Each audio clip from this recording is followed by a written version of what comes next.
पहले रहस्यमय तरीके से गायब होने लापता होने की सूचना मिली। ए भाई, और उसके बाद क्या कुछ पुलिस को जांच में पता चल पाया है? क्या है ये पूरी कहानी से? कितने लोग गिरफ्तार हुए? 2 अप्रैल को रातौ थाना को सूचना प्राप्त हुई कि झकराटाड़ में एक सुबोध पाठक रहते हैं, उसके घर पे ग्रामीण लोग जुट गए थे और उनका ये आरोप था कि उनके यहाँ जो 8 साल की बच्ची रहती थी वो कुछ दिनों से लापता है।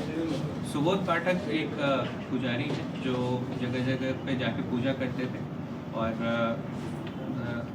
पूजा जैसे श्राद्ध कार्य और अन्य पूजा ये जगह जगह घूम के करवाते थे। तो उन्होंने ये बच्ची को औरंगाबाद से लेके आए थे। बच्ची की माता का डेथ हो गया था और पिताजी विकलांग थे, तो उन्होंने 5 साल की उम्र में ही बच्ची को सुबोध पाठक को बड़ा करने के लिए दे दिया।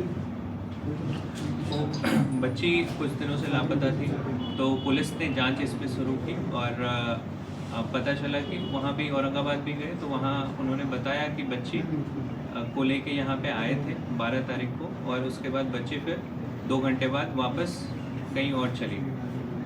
तो पुलिस ने अपने बयान पे ही इसमें एक FIR दर्ज की अपहरण का और इसमें जांच स्टार्ट हुआ। जांच के क्रम में पता चला कि ये जो सुबोध पाठक हैं और उसके जो बेटे हैं राहुल पाठक, इन्होंने कन्फेस किया कि राहुल पाठक काफ़ी नाराज़ रहते थे बच्ची के कारण और घर में एक कलेश का माहौल था, उनका खाना अलग बनता था, बच्ची से वो नाखुश रहते थे क्योंकि बच्ची का इंस्टाग्राम पे जो है वो किसी उनके राहुल पाठक के साला से बातचीत होता था और राहुल पाठक को ये डर था कि उसकी एक बहन पहले किसी और के साथ भाग के शादी की है, तो ये भी भाग जाएगी तो एक बहुत बेइज्जती हो जाएगी पूरे समाज में।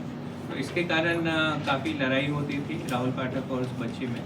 तो उस दिन में ही दोनों में झड़प हुई और राहुल पाठक ने उसके साथ मारपीट करके उसका गला दबा दिया, जिसके कारण उसकी मृत्यु हो गई। उसके बाद बात जब पिताजी सुबोध पाठक को पता चली तो वो आए और उन्होंने एक संपर्क के डॉक्टर को बुलवाया। डॉक्टर ने बोला कि अब इसकी मृत्यु हो चुकी है तो डेड बॉडी को ठिकाने लगाना वो ज़्यादा इसमें उचित प्रतीत होता है।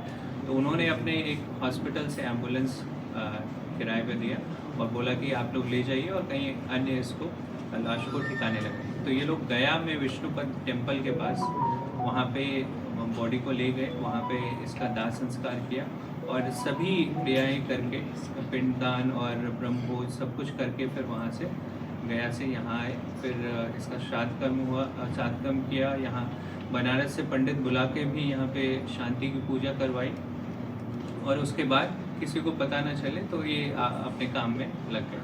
फिर जब ग्रामीणों को शक हुआ तो उन्होंने फिर इस बात को रेज किया। तो इस टोटली इन्होंने अपने क्राइम को कन्फेस किया है। इसमें डॉक्टर भी जिन्होंने लाश को ठिकाने लगाने की बात कही और एम्बुलेंस प्रोवाइड किया तो वो भी इसमें एक अभियुक्त है और जो एम्बुलेंस ले गया था ड्राइवर वो मिल गया है और उसने अपने बयान में भी बताया है कि वही ले गया था बॉडी। उसका भी बयान हम लोग मैजिस्ट्रेट के सामने करवाएंगे और जो एम्बुलेंस यहाँ रातों से गया था तो उसके भी सारे CCTV फुटेज टोल प्लाजा पे हम लोग को प्राप्त हुए हैं। तो इसमें 2 लोगों की गिरफ्तारी। सर, तब कथित जो पिता खुद को बता रहा था वो किस आधार पर प्रूफ किया था कि बच्ची उसके पास पहुंचा है? उसके बाद 2 घंटे में बच्ची वापस चले गई, गुमराह क्यों करने की कोशिश की गई? वो एक मनगढ़ंत कहानी थी। ये जो हमारे जांच से पता चला कि सुबोध पाठक कभी बच्ची को लेकर औरंगाबाद गए ही नहीं थे। औरंगाबाद में उस व्यक्ति ने झूठ बोला कि वो व्यक्ति जो बच्ची है वो औरंगाबाद आई थी। अब इसमें हम उसके भी संलिप्तता की जांच कर रहे हैं कि उस पूरे मामले में उसने ऐसा क्यों बोला। एक तो प्रोबेबिलिटी जो इन्होंने कन्फेस किया कि फ़ोन करके बोल दिया था कि अगर पुलिस जाएगी तो आप ऐसा बोल देना, और बच्ची की रिस्पॉन्सिबिलिटी उसके पिताजी लेने में भी सक्षम नहीं है क्योंकि वो खुद अपाहिज हैं और उसकी जो वाइफ है उसका डेथ हो गया है। तो इस कारण से वो भी उससे छुटकारा, ऐसा प्रतीत होता है कि छुटकारा पाना चाहते हैं।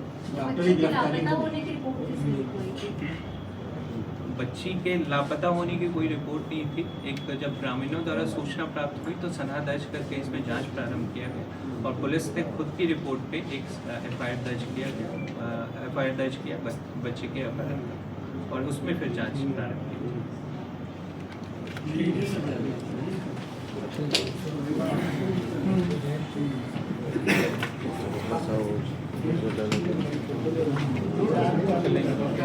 ये तो 2 साल की है।